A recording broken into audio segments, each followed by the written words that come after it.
Okay, welcome to 4.3. We're still working with polynomials. This deal with operations.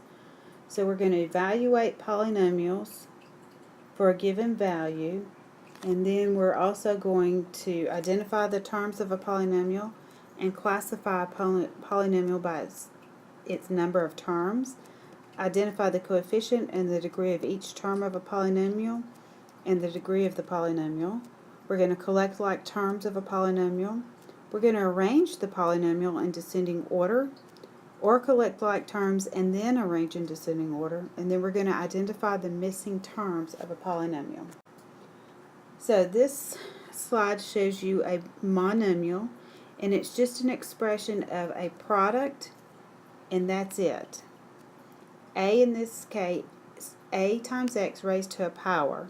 A is your real number, or your constant. N is your variable. A is your real number, and n is your non-negative integer.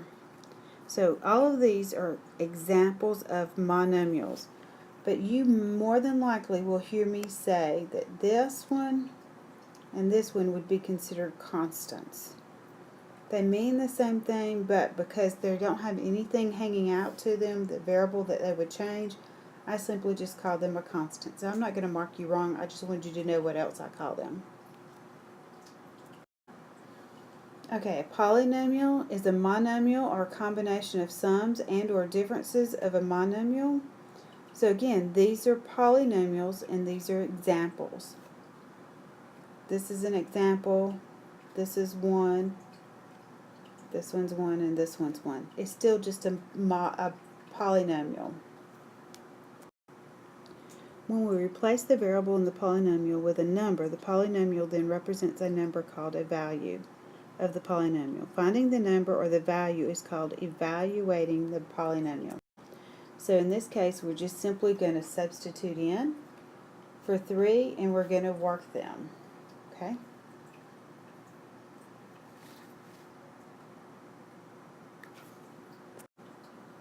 So for A, we're just going to plug in 3 for x. So 5 times 3 plus 2, that's going to give us 15 plus 2, which is 17.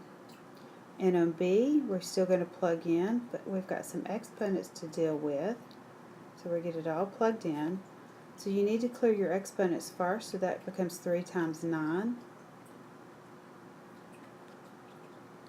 And then we just go through and we work. So 3 times 9 is 27 minus 12 plus 1, because that's 4 times 3 gives us 12.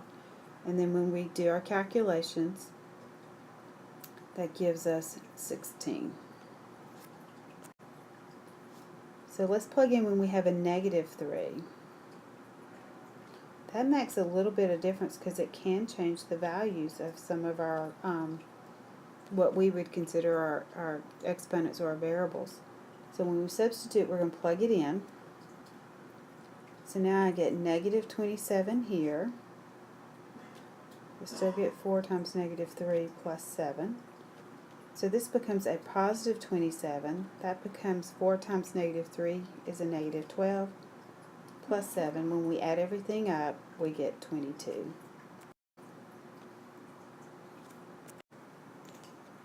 Okay, so we have a real world problem here. In sports, in a sports league of n teams, we don't know how many teams, in which each team plays every other team twice, the total number of games to be played is given by the polynomial n squared minus n. A boys soccer league has 12 teams.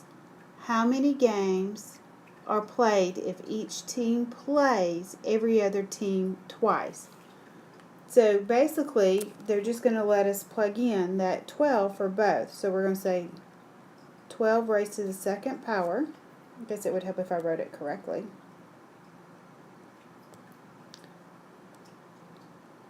Twelve raised to the second power minus 12. So now you get 24. Nope, not 24. What is it, boys and girls? It's 144 minus 12. And that's going to equal 132. So they're going to play 100, the whole league plays 132 games. Now this one says to identify the terms of the polynomial. That means every time you see a subtraction or an addition, what was before it is a term. So in this case, this is a term. So 7p raised to the fifth is one term. Then negative 3p cubed is another term. And then positive 3 is a term. So you had 3 terms in that one polynomial. A polynomial that is composed of 2 terms is called a binomial. Think about a bicycle with 2 wheels. And a polynomial that is composed of 3 terms are considered a trinomial. Think about your tricycles, 3 wheels. So polynomials with 4 or more, they don't have a special name. They're just called polynomials. So these, when you scroll down and you look down into these columns, these represent monomials, binomials, trinomials, or just simply polynomials. Okay. So the part of a term that is a constant factor is called the coefficient of that term. The coefficient of 4y is considered 4. So when we look at these, we're going to identify the coefficients of each one. So the coefficient of this term is 5. The coefficient of this term is negative 8. The coefficient of this one is a positive 1. And then our constant is also considered a coefficient. It is simply negative 9.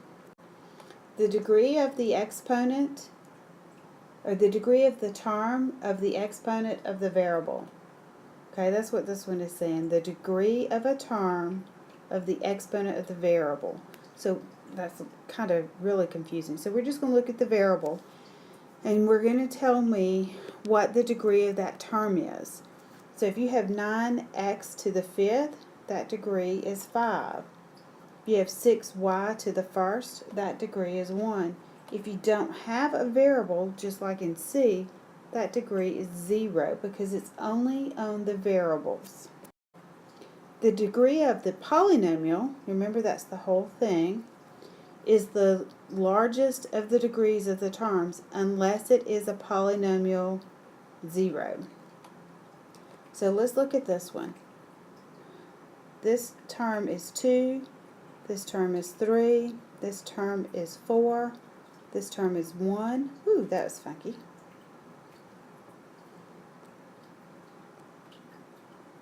And then this term here is the degree of 0. So when we look at these, the highest one is 4. So the degree of this polynomial is simply 4. When the terms have the same variable and the variable is raised to the same power, we say that they are like terms.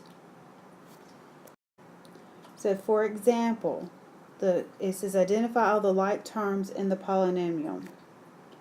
So 5x to the third and 2x to the third are like terms. This negative 3x squared and this x squared is a like term. And then last but not least, we have 6x, and that's the like terms. Now when we look at, it didn't have any to add to it, so it was kind of just hanging by himself. Now let's look at the second one. We don't have anything to go with the a squared, do we? But we have a negative 2a and a negative a. So those are like terms there. And then we have these constants. They don't have variables, but they are considered like terms. So we can often simplify polynomials by collecting like terms or combining like terms. To do this, we use distributive laws. So for example, because these are the same, I'm just going to add or subtract the coefficients. So 4 minus 9 is going to give us a negative 5. We still keep the variable and the exponent the same, so it's negative 5 to the fourth, or negative 5 times y to the fourth. We're going to do the same for this one right here. So I have x to the fifth, and positive 7x to the fifth, and negative 6x to the fifth. That gives me x to the fifth. And then I have 3x squared and a 6x squared, both positive, so that gives me a 9x squared. And then I have a 9 minus 13, and that gives me a negative 4. So let's look at this one. I have 9w to the fifth and 11w to the fifth. Both are positive. So 9 plus 11 is going to give us 20, w to the fifth. And I have negative 7w cubed plus 2w cubed, so that's going to give me a negative y w cubed. When it says arrange the polynomial in descending order, we look at the exponents of the variables. In descending order is like going down the steps, so we're going down. So 5x to the 7th, we don't have a 6th or a 4th, but we do have a 5th, so 7x to the 5th. We don't have a 4th, but we have a 3rd, and we have a 2nd. And so that would be putting that polynomial into order. Now, we usually arrange polynomials in descending order, but not always. The opposite order is ascending order. And in this case, if a coefficient is 0, we generally don't write the term. We kind of drop it out. It's missing. But I want you to look and tell me what terms are missing. So in this, we're going to find our missing terms. So we have a 6. Do we have a 5? No, we don't have anything x to the 5th. Do we have a 4th? No, we don't have an x to the 4th. We have a 3rd, a 2nd, a 1, and we really have a 0. Remember that negative 8 doesn't have a variable, so it's a 0. So we're missing these two. Alright, this one says to write the polynomial in two ways, with its missing terms and by leaving space for them. And listen, you don't have to leave space for them. You can just write it as the missing terms. And I'll show you what I mean by that. You just substitute a 0 in. So I have x to the 4th minus 3x to the 3rd plus 0x to the 2nd, because that's the one that was missing, plus 5x minus 8.